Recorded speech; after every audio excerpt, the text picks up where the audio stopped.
All right, here in 10.4, number 1, we want to find the equation in slope-intercept form. Okay, so I'm going to remind us what slope-intercept form is.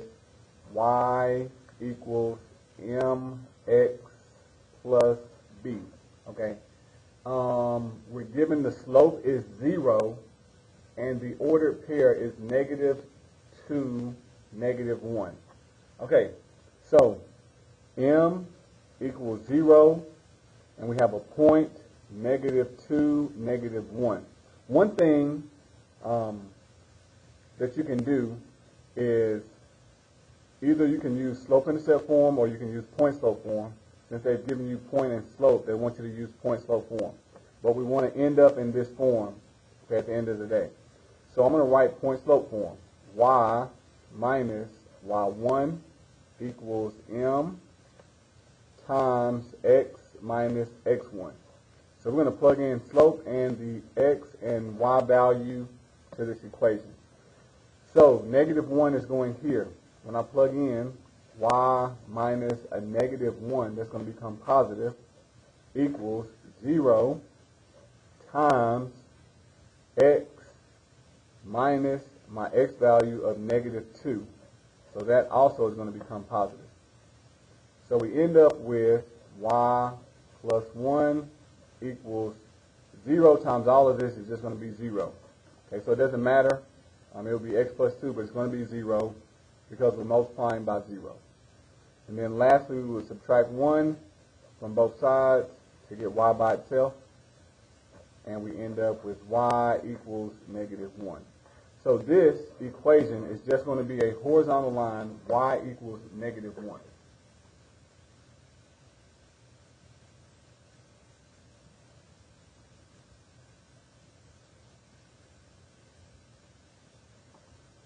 All right, number 2, we have 3 parts here. Okay, so we're given the equation in point-slope form. We want to know what is the point. Okay, so when you're doing this, you need to be careful.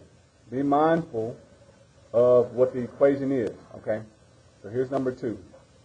Here's the equation that we're given. Or this is the general form of the equation. The equation that we are given, y plus 3 equals 1/2 x minus 2. Okay, what they want you to understand is that, okay, the formula calls for a minus. This is a plus. So what happened was we plugged in a negative number to cause that sign to change. So the y value, the point, this y value is actually a -3. We plugged in a -3. This is showing a minus, which it is, so we have to plug in a positive. The key takeaway is change the sign. Whenever you plug in those numbers, you change the sign, and that's how it becomes positive and negative. Because if you plug in a negative minus a negative, so what we're doing, minus a -3, this ends up being a positive 3.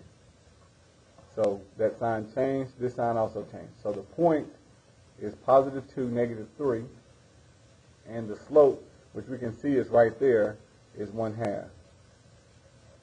Okay, so this is the first part. Identify the slope and the point.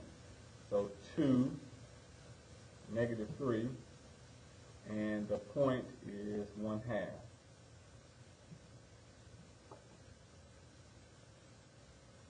All right, part 2. We want to start the graph by plotting the point on the line. So we're going to plot this point 2, -3. Start at the origin. We're going to go right 2, and then down 3. Okay, so that is the point on the line. And then step 3, we're going to complete the graph by plotting a second point. So in order to do that, we're just going to use the slope. Okay, so if I go right and then down 3, here was the point, and the slope says from here we're going to go up 1 and right 2. So the slope is +1/2. So you go to that original point where you were, and then you go up 1, right 2, because +1/2, following rise over run.